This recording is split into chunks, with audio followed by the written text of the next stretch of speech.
말씀 나누도록 하겠습니다. 참 좋으신 하나님 감사드립니다. 우리에게 세계복음화의 완벽한 계획 가운데 하나님 주신 말씀 따라 인도받게 하시고 그 말씀 따라 응답을 누리며 이제는 무한세계의 능력을 누릴 수 있도록 언약의 여정을 걷게 하심을 감사드립니다. 날마다 2023년 하나님의 시간표 속에서 하나님의 주시는 능력과 힘을 누리며 절대 불가능을 절대 가능으로 바꾸는 새로운 시작이 되게 하여 주옵소서.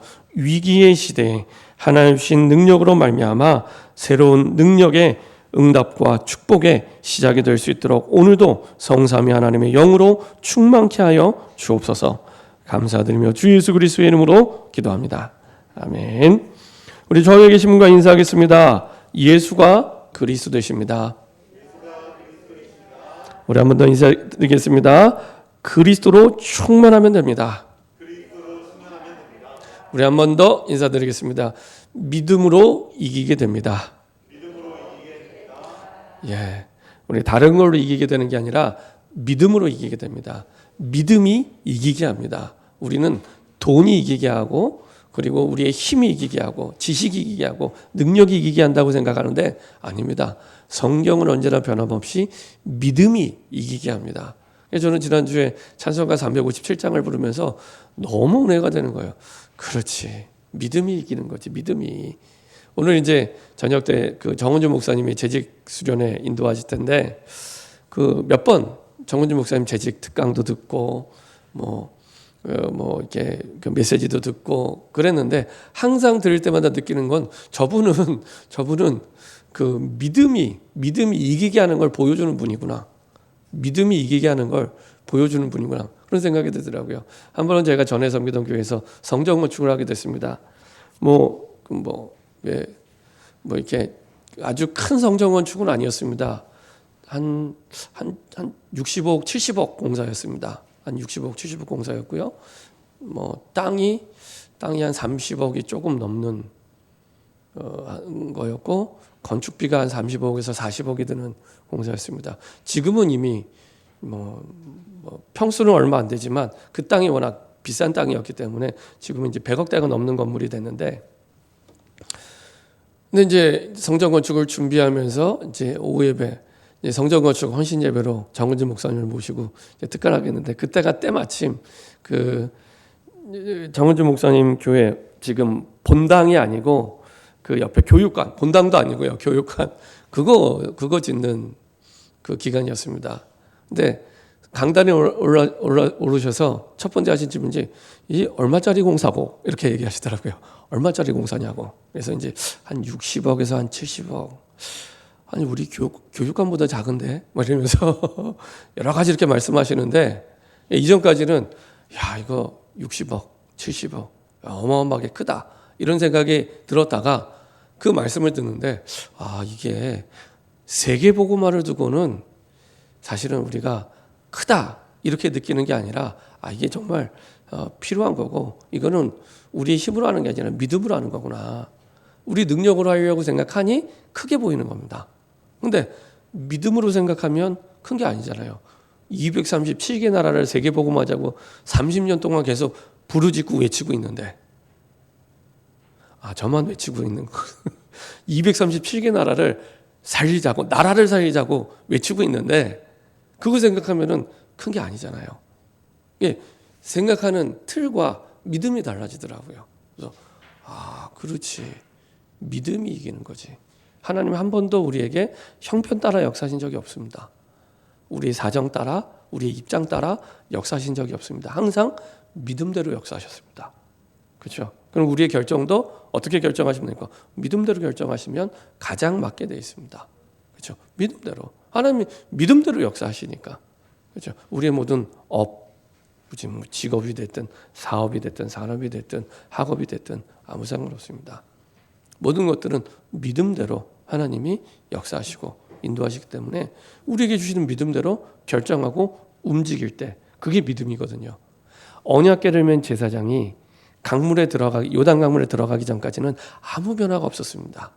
근데 신기한 건 언약궤를 맨 제사장이 강물에 발을 담글 때 갈라지게 됩니다. 성경을 자세히 보세요. 그 언약궤를 맨 제사장의 발이 강물에 담겨질 때 강물이 갈라집니다. 그 직전까지는 아무 변화가 없습니다. 진짜 믿어지면 움직이게 돼 있습니다. 안 움직인다는 건 안 믿는다는 겁니다. 믿으면 움직이게 돼 있습니다.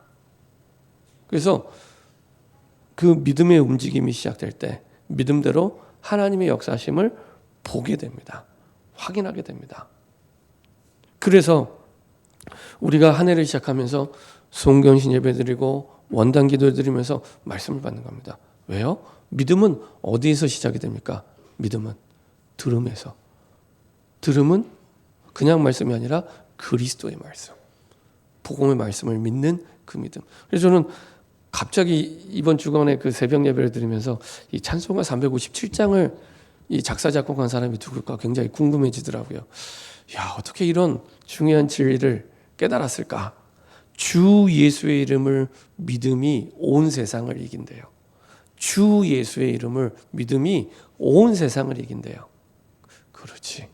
주 예수의 이름을 믿을 때, 주 예수의 이름을 사람을 믿을 때가 아닙니다. 주 예수의 이름을 믿을 때 온 세상을 이기지. 아무리 생각해도 맞고 또 생각해도 맞는 거예요. 그래서 우리가 송경신 예배 때, 원당 기도회 때 시간을 내서 사실 우리가 말씀을 받습니다. 어떤 분은요, 아예 해마다 기도원에 들어가는 분도 계시더라고요. 가족이 이게 새해가 시작이 되면은 아예 기도원에 들어가 시작하는 그런 가족도 제가 봤어요. 네, 그렇게까지는 안 하더라도 한 해를 말씀으로 시작하는 게 너무 중요해요. 왜냐? 믿음대로 역사하시니까. 그리고 그 믿음은 주 예수를 믿는 주 예수의 그 복음의 말씀에서 시작이 됩니다.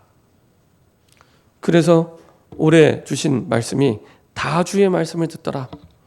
바울의 25시의 응답의 시간표 가운데 크라이막스. 3차 전도연을 통해 한 지역 전체가 복음화되는 현장이 이 사도행전 19장의 현장입니다. 25시 응답의 시간표 가운데 하나님의 중요한 응답을 보게 하셨죠. 다 주의 말씀을 듣더라. 그래서 이 응답을 받았던 사람들의 특징은 복음화된 사람들이었고 현장화된 사람들이었고 교회화된 사람들이었습니다. 이런 주인공이 누구였냐? 70인 제자로부터 시작이 됩니다. 70인 제자로부터. 그렇죠? 그래서 70인 제자는 어떤 사람들입니까? 70인 제자. 세계복음화 예수 제자입니다. 7이라는 숫자가 여호와의 숫자, 하나님의 숫자. 10은 꽉 찬 숫자. 그래서 70이라는 날은 전 세계 모든 나라를 뜻하는 의미가 있습니다. 그래서 전 세계 모든 나라를 살리기 위해 부름받은 제자. 그게 70인 제자입니다. 그게 70인 제자입니다. 그래서 하나님이 우리 교회 1992년도에 주셨던 세계복음화 예수 제자가 70인 제자입니다. 세계복음화 예수 제자가 70인 제자입니다. 그리고 이 제자들이 마가다락방의 주요 제자들이었고 결국에 이 사람들을 통해 로마 복음화의 주역으로 쓰임받고 응답받게 됩니다. 이게 70인 제자입니다.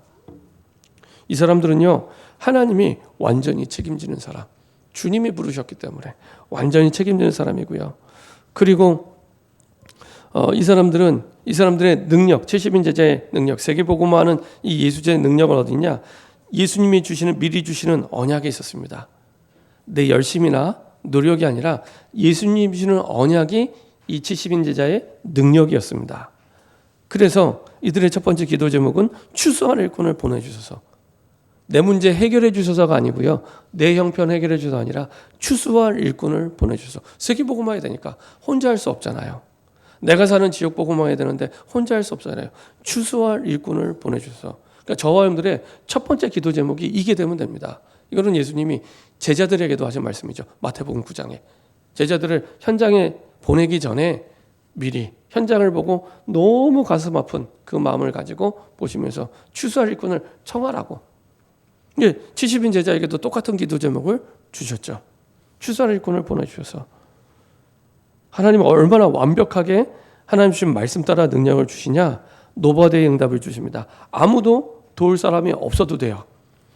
도움받을 필요가 없는 사람. 그리고 nothing의 사람입니다. 가진 것 없는데 하나님이 모든 필요를 세계복음화 때문에 완벽히 채우시는 사람.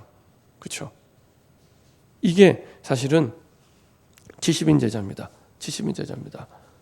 그래서 가는데 전대나 배낭을 메고 가지 말라고, 신발까지 가지 말라고, 현장에 다 있고 하나님이 완벽히 책임지시기 때문에 가져가지 말라고 얘기하십니다. 너무 현장이 시급하기 때문에 가다가 샬롬 인사하지도 말고 빨리 가. 너무 시급한 현장에서 영혼들이 기다리고 있으니까 지금 빨리 가야 돼. 그렇죠? 그러면 하나님이 완벽히 모든 걸 다 책임져 주시죠. 그래서 마태복음 6장 33절 먼저 그의 나라와 그의 의를 보라. 무엇을 먹을까? 무엇을 마실까? 그거에 염려하지 말고 먼저, 여기서 제일 중요한 단어는 먼저. 왜냐? 사단에게 우리가 제일 많이 속는 게 우선순위가 바뀌는 거예요. 왜냐? 내 형편 생각해 보니까, 내 입장 생각해 보니까, 내 상황 생각해 보니까 안 되긴 거예요. 딱 그 틀 속에 아니라는 겁니다. 먼저 그의 나라와 그의 의를 구하라. 그리하면 이 모든 것 너희에게 더하시리라. 그렇죠? 이런 응답이 준비되어 있습니다. 이런 사람입니다. 그래서 이 사람들의 특징은 눈에 보이는 응답, 기적, 그게 최고의 가치가 아닙니다. 하나님의 구원이 최고의 가치입니다. 내가 구원받았다? 그걸로 끝입니다. 내가 구원받은 그 은혜를 생각하면 사실은 용서할 수 없는 사람도 용서가 돼요. 내가 구원받은 그 은혜를 생각하면 이해 안 되는 사람이 이해되게 해요. 나 같은 사람도 하나님이 구원해 주셨는데, 저는 그렇게 나 같은 사람도, 나같이 모자란 사람도, 부족한 사람도, 연약한 사람도 구원해 주셔서 이렇게 세계복음화에 사용하는데, 저는요 저 같은 사람을 구원해 주셔서 세계복음화에 쓰실 정도면 세상의 모든 사람 하나님 구원해서 누구든지 세계복음화 쓰실 수 있다, 저는 생각합니다. 정신 문제가 있다가도 복음 받고 목사님 되는 거 봤어요. 지금 담임 목사님에 대해서 세계복음화에 쓰임 받고 계십니다. 그거 보면서 그렇지, 복음이 맞다면, 그렇죠? 무당도 돌아와서, 그렇죠? 무당도 돌아와서, 중도 돌아와서 신학교에 들어가 목회자가 되는데, 그렇죠? 무당도 아니고, 내가 미워하고 싫어하는 사람이 무당도 아니고 중도 아니잖아요. 근데 우리는 자꾸만 그 사람들 생각할 때 절대 안 바뀔 것처럼 믿음을 갖고 있습니다. 절대 안 바뀔 것처럼. 무당도 아닌데 중도 아닌데 이상한 믿음을, 성령에도 없는 믿음을 갖고 살아가요. 이해는 됩니다. 너무 오랫동안 현실에서 경험해 봤거든요. 그러니까 우리 믿음의 기준이 거기에 있는 겁니다. 말씀에 있는 게 아니라 거기에 있는 거예요. 나를 오랫동안 힘들게 한 경험, 나를 오랫동안 어렵게 한 경험, 이게 우리 믿음의 기준이 됐어요. 그러다 보니까 자꾸 틀린 선택을 하게 되고 틀린 방향으로 가게 됩니다. 그래서 이게 자꾸 이게 반복이 되는 겁니다. 우리 인생 가운데. 그래서 이제는 그걸 과감히 끊고 바꿔라. 어떻게 해요? 하나님의 구원이 우리 인생의 최고의 가치가 되면 됩니다. 복음이 믿어질수록, 복음이 정말로 깨달아질수록 하나님이 내게 주신 구원이 인생의 최고의 가치가 됩니다. 지난주에 말씀드렸죠. 복음 받으면 세 가지 관이 바뀝니다. 눈이 바뀝니다. 우리의 가치관이 바뀌고요, 세계관이 바뀌고요, 인생관이 바뀝니다. 그렇죠? 바뀝니다. 내가 뭐 때문에 인생을 살아야 돼? 인생관이 바뀌고, 세상을 바라보는 눈이 바뀌어요. 육신적으로 바라보는 세상의 나라만 있는 줄 알았는데, 그 뒤에 이 사람을 망하게 하는 사단의 나라가 있구나. 그리고 이것을 완전히 꺾고 살릴 수 있는 하나님의 나라가 있구나. 바뀌게 됩니다. 그래서 하나님의 인생의 주인이 돼요. 인생의 주인이 돼요. 그걸 보고 신학적인 용어로 하나님의 절대 주권, 복음이 복음될수록 이게 인정이 됩니다. 우리는 문제를 만나면 이게 인정이 안 돼요. 그래서 자꾸 오늘 이제 본론에서 말씀드리겠지만 성령 인도를 받아야 되는데 자꾸 내 생각대로 가요. 내 형편대로. 그냥 하나님이 주인 되지 않으니까. 10가지 발판 가운데 제일 중요한 한 가지가 하나님의 주권입니다. 하나님이 주인이라는 거예요. 내 인생의 주인이 하나님인 것을 인정을 안 하는 거예요. 복음이 복음될수록 하나님이 내 인생의 주인됨이 인정되기 시작합니다. 그때부터 진짜 성령 인도가 받게 되고요. 그때부터 우리 인생에 어떤 큰 어려움이 와도 진짜 이길 수 있는 응답이 그때부터 시작이 됩니다. 하나님이 내 인생의 주인이다. 하나님 내 인생 주인이다. 이게요, 얼마나 어마어마한 힘이냐. 제가 우리 권사님 댁에 가면 TV가 있겠죠. 그 TV가 고장났다고 해서 제가 막 슬퍼하고 가슴 아파하고 울고 힘들어하고 미워하고 이러지 않잖아요. 그렇죠? 주인이 권사님이니까. 주인이 고쳐야죠. 내 인생에 와 있는 모든 문제가 하나님이 주인됨을 인정하면서부터 내게 아니게 됩니다. 진짜 해방을 받게 돼요. 진짜 해방. 말로만 로마서 8장 1절 2절의 해방이 아니라 진짜 해방. 그때부터 하나님이 주인된 그때부터. 그때부터 하나님의 숨겨진 하나님의 계획. 이전까지는 해마다 내 계획 가지고 내 계획을 설계해서 한 해를 시작했는데 그게 아니라 하나님이 주신 계획. 그 속에서 하나님의 말씀이 들려지기 시작합니다. 왜냐? 하나님의 계획과 뜻이 이루어져야 되기 때문에 말씀이 들려지기 시작해요. 신기하죠? 말씀이 답이 되기 시작하고 들려지기 시작하고 그때부터 내 인생 마이와이 내 길을 가는 게 아니라 하나님이 주신 언약의 여정을 가게 됩니다. 그리고 내 꿈, 내 야망이 아니라 하나님의 목표를 두고 달려가게 됩니다. 하나님의 목표를 두고 달려가는 게 얼마나 중요한지 송구영신 예배 때 말씀드렸습니다. 제가 이상한 나라의 앨리스 말씀드렸잖아요. 앨리스가 갈림길에 서 있는데 어디로 가야 될지 모르는 거예요. 그때 고양이에게 묻습니다. 채셔캣이라는 고양이에게 물었다고요. 그랬더니 고양이가 반문을 합니다. 어디로 가고 싶은데? 어디로 가는데? 그랬더니 이 앨리스가 모른다고 대답을 한 거예요. 그때 이 채셔캣이 얘기를 합니다. 어디로 가는지 모르면 아무 데도 갈 수 없어. 어디로 가는지 모르면 아무 데도 갈 수 없어. 대부분이 근데 어디로 가는지 모르고 살아가고 있습니다. 어디로 가십니까? 어디로 가세요? 어디로 가고 계십니까? 그렇죠? 그거 없이 막 달려가고 있는 겁니다. 브레이크 없는 차를 타고 가는 것처럼. 그래서 때로는 두렵기도 하고 때로는 힘들기도 하고 무섭기도 하고 쉴 수가 없는 거예요. 브레이크가 없으니까. 어디로 가는지 몰라요. 어디로 가는지 모르면 아무 데도 갈 수 없습니다. 내비게이션을 찍을 때 길이 보이잖아요. 그죠? 목적지를 찍을 때 길이 보이잖아요. 그거 없이 그냥 가는 겁니다. 공부 많이 하면 될 줄 알고 돈 많이 벌면 될 줄 알고 열심히 살면 될 줄 아니라니까요. 분명하게 이제는 찍고 가셔야 됩니다. 찍고 어디로 가는지 단 하루를 살아도 분명하게 어디로 가야 되는 걸 찍고 가셔야 됩니다. 우리 교회는 그게 분명히 있습니다. 세계복음화 예수제자 그거 찍고 가는 겁니다. 우리 교회는 모든 성도를 세계복음화 예수제자로 세우는 것 그거 두고 가는 겁니다. 저에게도 이게 있습니다. 전도제자 그게 인생의 본론이다. 그걸 두고 모든 훈련 하는 거고요. 그걸 두고 예배 드리는 거고요. 그거 두고 새벽 예배하고 수요 예배하고 금요기도 하고 있는 겁니다. 그거 두고 전도제자 두고 그렇죠? 목적이 분명합니다. 그래야 우리가 올바르게 갈 수 있습니다. 자, 그래서 70인 제자의 가장 중요한 열쇠는 그리스도가 풍문으로 들은 것처럼 아는 그리스도가 아니라 나의 오직으로 발견된 사람. 아, 진짜 그리스도로 끝났구나. 그리스도 안에 다 있구나. 성경에 근거한 믿음을 가지고. 그래서 항상 성경 구절을 말씀드리잖아요. 요한복음 19장 30절. 끝.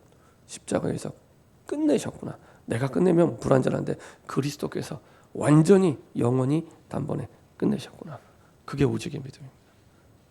그리고 그리스도 안에 다 있구나. 골로새서 2장 2절 3절. 그리스도 안에 모든 지혜와 지식의 보화. 그냥 끝낸 정도가 아니라 세계복음화해야 되니까 다 그리스도 안에 다 주신 거예요. 다 주신 거예요. 그거를 발견한 사람. 발명이라고 하면은 우리 힘이 필요한데 전혀 우리 힘이 필요치 않습니다. 눈만 열려도 됩니다. 그렇구나. 깨달아지기만 해도 됩니다. 그때부터 응답이 시작됩니다. 초대교회 이 12제자는 사도행전 1장에 와서야 여기에 눈이 열리게 된 겁니다.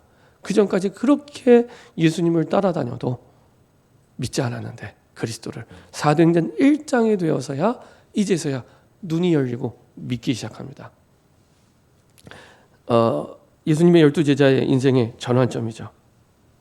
자, 오늘 보았던 이 바울의 1차 전도행의 시작도 사실은 이런 흐름 속에 하나님이 드디어 본격적인 세계복음화를 시작하십니다.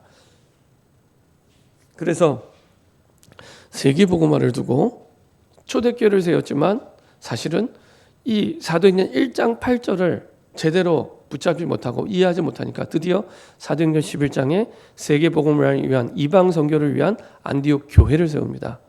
그리고 나서 바울과 바나바를 통해 이제 쭉 인도하다가 드디어 13장에 처음으로 이제 초대교회가 선교사를 파송합니다. 자, 그럼 어떻게 해서 이런 사역이 시작됐는지 첫 번째, 모든 곳에서 먼저 누릴 것을 누리게 되면 이런 하나님의 응답과 축복이 시작이 됩니다. 그래서 13장 1절에 보면 안디옥 교회에 선지자들과 교사들이 있으니 곧 바나바와 니게르라는 시므온과 구레네 사람 루기오와 분봉왕 헤롯의 여동생 마나엔과 및 사울이라. 이 사람들은 초대교회 이제 구약의 선지자들이 했던 역할들을 하던 사람들이었습니다. 예수님의 12제자 사도들은 아니었지만 이 사람들에게 말씀을 가르치고 선지자들이 했던 하나님의 말씀을 대언하고 권면도 하고 가르쳤던 목회를 했던 사람들이 5명 있었는데 이 5명이 한 팀이 됩니다. 이렇게 하나님이 만나게 하시는데 이 사람은 서로 팀이 될 수 없는 만남입니다. 예를 들면은 첫 번째는 어떤 바나바 역시 이제 원래 예루살렘 출신이 아니라 사실은 그 이방인 지역에서 태어난 유대인이었고요. 니기라는 시몬은 아마도 니게르 이거는 니그로라고 얘기합니다. 그래서 아프리카 사람 흑인이었을 것이다. 완전 이방인이죠. 구레네 사람 루기오 이 사람도 역시 이 이방 땅 구레네 지역에서 태어난 유대인. 그리고 분봉왕을 제쳤던 마넨 이 사람은 사실은 중요한 왕족이면서 중요한 이 헤롯의 이제 그 중요한 역할을 감당했던 이런 사람이었고요. 그리고 사울이었습니다. 그러니까 완전히 서로 만날 수 없는 그리고 그 당시 유대교회 분위기에서는 원네스가 될 수 없는 사람들입니다. 유대교회 사상과 기준으로는 하나가 될 수 없는 사람, 서로 미워해야지 싫어해야지 되는 사람, 이방인들이고 이방 땅에 있었고 그리고 그 당시 우리말로 하면 이제 친일파죠. 이게 분봉왕 헤롯의 젖동생이란 말은 일제시대 때 고위직을 갖고 있었던 뭐 이런 사람. 그러니까 서로 복음이 아니면 절대 하나가 될 수 없는 사람들. 이런 사람들이 딱 팀이 돼서 만남을 갖게 됩니다. 그렇죠?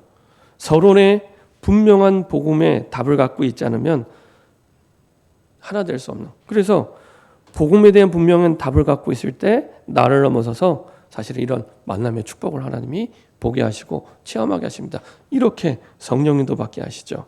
그리고 2절에 그 가운데 이제 2명을 뽑아서 선교사로 파송합니다. 주를 섬겨 금식할 때 성령이 이르시되 내가 불러 시키는 일을 위하여 바나바와 사울을 따로 세우라 하시니. 자, 누가 시키는 일이죠? 이 사람들이 회의에서 결정한 게 아니라 기도 속에서 성령의 인도하심을 따라. 우리 항상 시작이 무언가 결정할 때 이렇게 시작하시면 됩니다. 이렇게 성령 인도 받으면 돼요. 우린 대부분 형편 따라, 상황 따라, 내 입장 따라, 현실 따라 이렇게 결정하잖아요. 하나님께 안 물어봐요. 물어보시고 기도 속에서 정말 이게 하나님의 뜻이 맞는가 확인하시고 결정하시면 됩니다. 그게 느린 것처럼 보여도 가장 빠르고 바른 길이라는 걸 나중에 깨닫게 됩니다. 자, 이렇게 일을 합니다. 다르죠. 바나바와 사울을 세우고 그리고 이에 금식하며 기도하고 2 사람에게 안수하여 드디어 보내게 됩니다. 그래서 4절에 2 사람이 안디옥 교회에서 보냈다 이렇게 표현 안 하고 성령의 보내심을 받아. 항상 주인이 누구냐?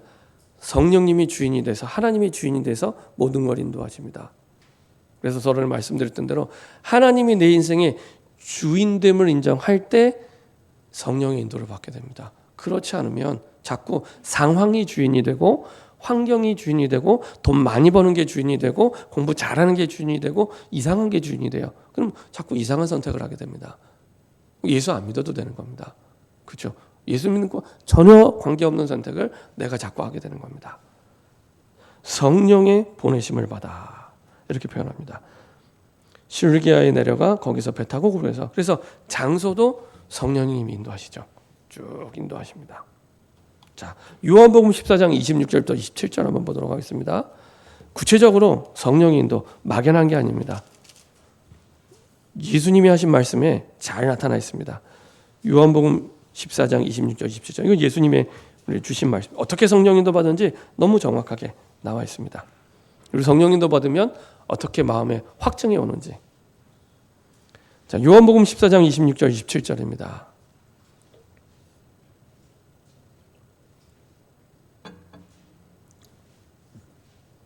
같이 한 목소리를 합독하겠습니다. 보혜사 곧 아버지께서 내 이름으로 보내실 성령 그가 너희에게 모든 것을 가르치고 내가 너희에게 말한 모든 것을 생각나게 하리라. 평안을 너희에게 끼치노니 곧 나의 평안을 너희에게 주노라. 내가 너희에게 주는 것은 세상이 주는 것과 같지 아니하니라. 너희는 마음에 근심하지도 말고 두려워하지 마라. 왜 자꾸 근심하고 두려워하냐? 성령님도 안 받으니까. 자꾸 근심이 와요. 자꾸 두려워져요. 여기서 보니까 보혜사 성령님의 성품에 대해서 특징에 대해서 잘 나타냈습니다. 우리를 완전하게 보호하시고 때를 따라 돕는 은혜를 주시고 가르쳐 주시는 분입니다. 보혜사. 그래서 보혜사 성령 이렇게 말씀하죠. 이게 성령의 역할입니다. 성령 하나님의 역할이죠. 그가 너희에게 모든 것을 가르쳐 주신대요. 그러니까 질문만 하시면 돼요. 사람에게 안 물어보셔도 됩니다. 모든 것을 가르치고 내가 너희에게 말한 모든 것을 생각나게 하리라. 모든 것을 가르치는데 어떻게 하나님이 깨닫게 하시냐? 내가 너희에게 말한 모든 것을 생각나게 하리라. 예수님이 주신 말씀을 떠오르게 하면서 생각나게 하면서 하나님이 성령님이 우리를 쭉 인도하시는 겁니다. 우리에게 주신 말씀 있죠? 송구견신 예배를 통해서 원단 메시지를 통해서 매주 주일 강단을 통해서 주신 말씀 그 주신 말씀을 떠오르게 하면서 하나님이 우리를 인도하시는 겁니다. 이 성령 인도는 막연한 게 아닙니다. 그런 말씀이 없으면 늘 방황해야 되는 거예요. 어떻게 가야 되지? 어디로 가야 되지? 나는 무슨 목표를 가지고 살아가고 있지? 늘 헤매는 겁니다. 그렇죠? 주신 말씀을 떠오르게 하시면서 하나님이 그 말씀 따라서 쭉 하나님이 인도하시죠. 그때 오는 응답 평안을 너에게 기준이 평안해지기 시작해요. 한 번도 가보지 않은 길을 가는데 평안함. 근데 이게 얼마나 완벽한 평안함이냐. 나의 평안을 너에게 주라. 예수님의 평안을 우리에게 준대요. 예수님의 평안. 상황과 환경에 휘둘리지 않은 완벽한 평안. 그 평안을 우리에게 주시는 겁니다. 이 정도면 됐잖아요. 완벽한 평안. 우리가 성령 인도 받을 때 이런 완벽한 평안함의 그 응답과 축복을 누리게 됩니다. 올해 뭐 경제가 위기가 온다? 괜찮아요. 성령 인도 받으면 됩니다. 그렇죠? 그러면 그 가운데서도 완벽한 평안함을 누리게 하십니다. 그렇죠? 뭐 경제가 어려워진다, 여러 가지 상황이 어려워진다, 나를 힘들게 한다, 괜찮다니까요. 내가 주신 말씀을 따라 성령의 인도 안 받는 게 문제지 아무 상관없습니다. 내가 성령 인도 받으면 됩니다. 내가 성령 인도 받으면 아무 상관없습니다. 그래서 저도요 성령 인도 받을 때 어떻게 복음을 누리느냐, 혹시 문제가 오고 여러 가지 상황 있을 때 건드리지 않습니다. 가만둡니다. 주인의 물건을 제가 만지면 안 되잖아요. 주인이 해결해야 되는데 안 건드립니다. 주인이 하셔야 되니까. 근데 주인이 어떻게 하는지 봐야 되니까, 불신하면 안 되니까 다시 말씀을 펴고 확인합니다. 그 주간에 강단 말씀을 덮입니다. 이번 주간에 선포된 말씀을 확인하고 원단 말씀을 확인하셔서 도대체 하나님이 원하시는 뜻이 무엇인가, 하나님이 원하시는 계획이 무엇인가, 뜻이 무엇인가 찾기 시작합니다. 그러면 반드시 100%가 아니라 300% 하나님의 숨은 뜻이 있고 계획이 있습니다. 그때부터 말씀이 내 것으로 들려지고 확인되고 그리고 그것에 따라서 능력이 나타납니다. 이 순서를 잊지 마세요. 성령 인도 받을 때 반드시 우리 인생 모든 문제가 끝났고 하나님이 주인이시니까 내 거 아닙니다. 하나님이 모든 것 하셔야 되는데 일단은 하나님이 어떻게 하실지 확인해야 되니까 말씀을 펴고 뜻이 발견될 때까지 말씀을 확인하고 묵상하시면 됩니다. 대부분 이게 안 되기 때문에 성령인도 받지 않고 내 뜻대로 내 계획대로 내 형편대로 가게 됩니다. 그게 우리의 기독교인의 가장 큰 실수입니다. 그것만 없으면 됩니다. 이미 응답은 준비되어 있기 때문에. 그래서 하나님의 뜻을 숨은 하나님의 뜻, 숨은 하나님의 계획을 발견하게 되고 그때부터 하나님의 말씀이 나에게 들려지고 내 것이 되고 그때부터 말씀 따라 능력으로 역사하기 시작합니다. 그리고 그때 예수님이 말씀하신 나의 평안, 예수님의 평안이 우리에게 임하게 됩니다. 이거는 부모님도 나를 낳아준 부모님도 줄 수 없는 평안입니다. 완벽한 평안, 완벽한 평안, 완전한 평안 하나님 누리게 하십니다. 자, 이 속에서 이제 언약의 여정을 가는 바울에게 주시는 이 바울 선교팀에게 주시는 응답은 70인 제자로 올해 응답받고 인도받아야 될 우리 70인 제자에게 주시는 25시의 응답입니다. 5절부터 8절까지 보면요. 사람이 이르러 하나님의 말씀을 유대인의 여러 회당에서 전할세 요한을 수레으로 들었더라. 하나님의 말씀을 선포하기 시작합니다. 이때부터 가장 먼저 오는 응답이 흑암이 무너지기 시작하죠. 그래서 온성 가운데 지나서 바보에 이르러 바예수라는 유대인 거짓 선지자 마술사 무당입니다. 무당. 그 무당을 만나게 하시고 그가 총독 서기오 바울과 함께 있으니 서기오 바울은 지혜 있는 사람이라 바나바와 사울을 불러 하나님의 말씀을 듣고자 하더라.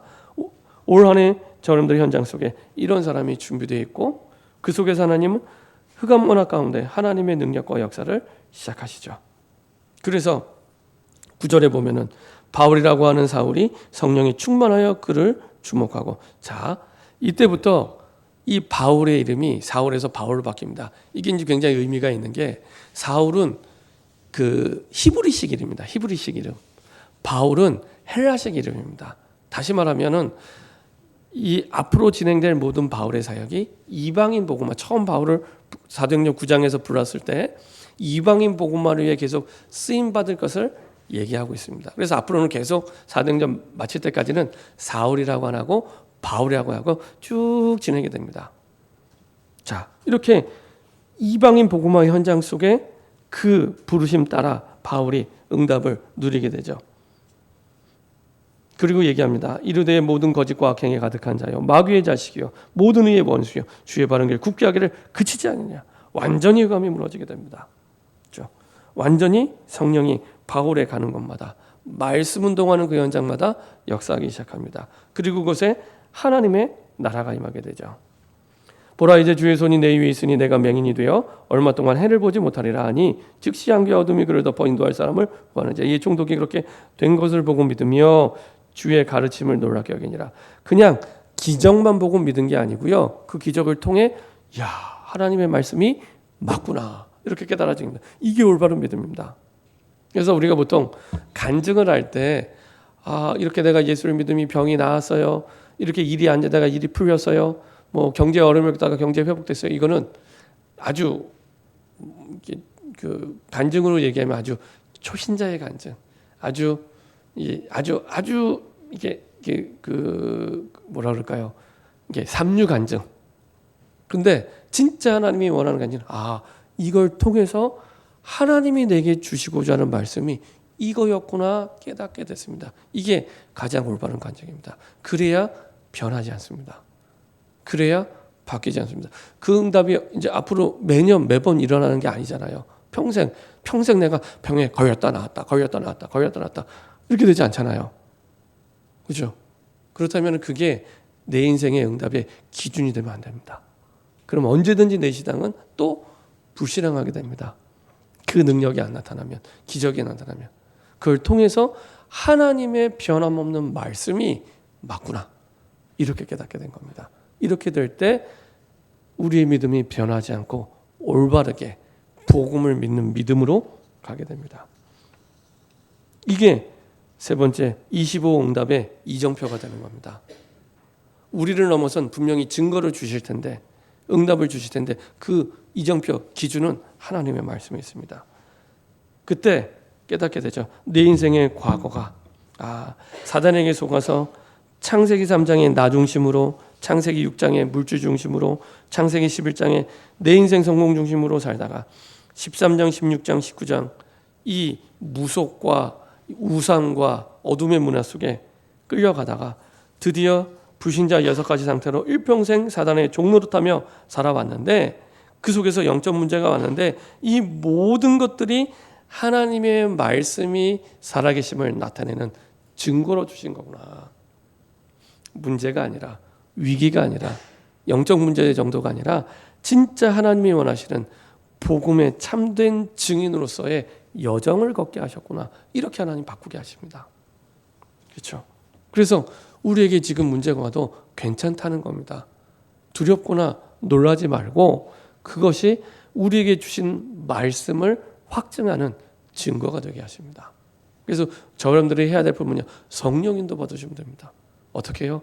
하나님이 주신 말씀 따라서 하나님의 숨은 계획을 확인하고 말씀을 붙잡고 이제는 그 말씀 따라서 선택하고 인도받을 때 하나님의 능력은 나타나게 됩니다. 결론입니다. 우리가 하나님의 말씀을 가지고 기도할 때 이미 응답은 오고 있습니다. 우리는 기도 끝나고 나서 한참 뒤에 온다고 생각하잖아요. 아닙니다. 이미 내가 하나님의 주신 말씀을 붙잡고 기도하는 그때부터 응답은 시작이 됩니다. 다니엘 10장 10절부터 20절. 다니엘이 뜻을 정하고 기도하는 그 첫날부터 하나님은 천사를 보내사 하나님의 역사를 시작하셨고요. 계시록 8장 3절 5절 우리의 기도가 버려지는 기도가 아니라 다 그릇에 담아 천사들이 하늘 보좌에 그렇죠? 상달하는 그 응답이 진행되고 있고요. 그래서 시편 103편 20절에 22절 하나님의 주신 말씀을 반드시 천사를 통해 이루게 하셔서 하나님의 역사를 보게 하십니다. 그렇죠? 그래서 저 사람들은 뭐 말하느냐? 저 사람들 스케줄 속에 반드시 기도하는 시간이 있으면 됩니다. 스케줄 속에 많은 스케줄이 있습니다. 내 하루하루 삶 가운데 그 속에 기도하는 시간만 만드시면 됩니다. 하루의 스케줄 가운데. 그래서 내 스케줄 속에 기도를, 그리고 내가 조금 더 할 수 있다. 아예 내가 정말 어려운 문제를 만났다. 그때는 아예 딱 예배를 드리세요. 예배를 드리세요. 예배 속에서 아예 내가 모든 것을 하겠다. 일단은 결단하고 인도받을 때 그야말로 하나님의 중요한 응답과 역사가 시작이 됩니다. 그 지난주에 이렇게 차를 타고 오며 가며 이렇게 보니까 이렇게 플랜카드에 저는 잘 모르는 분인데 그 김창옥 씨 아세요? 김창옥 씨 무슨 강연을 참 많이 하더라고요. 그래서 저 사람이 어떤 사람인가. 그래서 이제 한번 그 강의하는 걸 이렇게 들어봤어요. 근데 꽤 참 말을 잘해요. 그래서 제가 이렇게 보니까 이 사람이 전공은 성악을 했더라고요. 경희대에서 성악과를 졸업했는데 말을 참 잘해요. 잘하는 기준이 말을 들으면 사람이 힐링이 되고 살아나요. 살리는 말을 해요. 살리는 말. 똑같은 말을 해도 죽이는 말이 있고 살리는 말이 있는데 살리는 말을 해요. 이 사람이. 그래서 궁금해지더라고요. 이 사람이 전공이 성악인데 말을 굉장히 잘해요. 그래서 이제 이 사람이 성악가가 아니라 소통 전문가라고 얘기를 하더라고요. 자기 회사를 차릴 만큼. 그러면 참 잘하는 거잖아요. 그래서 제가 이렇게 쭉 보니까 아니나 다를까 이 사람이 예수 믿는 사람이더라고요. 예수 믿는 사람인데 고등학교 때 처음 교회를 나갔대요. 고등학교 때 처음 교회를 나가고, 그리고 그 가정이 굉장히 어려운 가정이었더라고요. 제주도 출신인데 이 사람은 소통 전문가잖아요. 근데 아버지가 귀가 안 들리는 분이에요. 소통이 전혀 안 되는. 그러니까 어머니는 귀는 들리지만 말이 안 통하는. 희한하죠. 아버지는 귀가 안 들리는 분이었고 엄마는 귀는 들리는데 말이 안 통하는 이런 사람이었어요. 근데 이분은 소통 전문가가 되는데 알고 보니까 고등학교 때 이제 교회를 다니고 친구 따라 교회를 갔대요.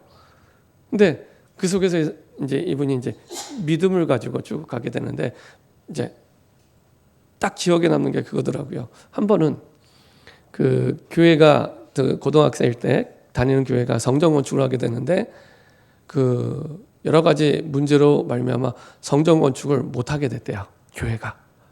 근데 중요한 건 이 당시에 이제 이 김창옥 씨 중심으로 교회 선후배, 교회 중학생 동생도 있고 교회 선배 5명이 모여서 매일 밤마다 교회에서 기도회를 했대요. 구시기도회를 했대요. 구시기도회. 구시기도회를 목회자가 한 것도 아니고 중직자가 한 것도 아니고 중고등학생들이 5명이 모여서 교회에서 구시기도 했대. 교회 성전 건축해야 되는데 안 된다고. 근데 그 기도회를 얼마나 했냐? 1년 365일 5년 동안 했대요. 아무도 안 놀라시네요. 저는 깜짝 놀랐습니다. 1년 365일 5년 동안을 매일 구시기도 했대요. 교회에서 광고해서 시킨 게 아니고 중직자가 한 게 아니고 자기들끼리 모여서. 그래서 기도하다가 어떻게 되냐? 그 멤버들 가운데 목회자가 나오고 선교사가 나오고 그래서 이분도 원래 그 신학교를 가려고 했는데 하나님이 이렇게 성악가를 경희대 성악가를 보내셨더라고요. 그러면서 자기가 이제 지금까지 이렇게 됐는데 이렇게 된 게 하나님의 은혜다 이렇게 얘기를 하는 거예요. 근데 그렇지 별거 아니잖아요. 5년 동안 그냥 매일 9시에 기도했대요. 저는 그분의 인생이 이렇게 만들어진 거는 그때 그 기도회 때 뭐 되게 중요한 기도 제목으로 기도한 것도 아니에요. 그냥 교회가 지금 너무 어려운데 학생들이 모여서 이러면서 많은 생각이 들더라고요. 야, 하나님이 일평생을 두고 이 사람에게 하나님이 그걸 기뻐 받으시고 인도하시는구나. 그렇죠? 그때 만들어진 겁니다. 본인도 그렇게 얘기를 해요.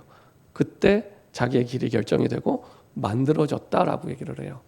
그렇죠? 예, 보이는 겉면만 보는 게 아니라 이 사람이 그렇게 만들어진 이유가 거기 있구나. 우리가 스케줄을 정하고 기도한다.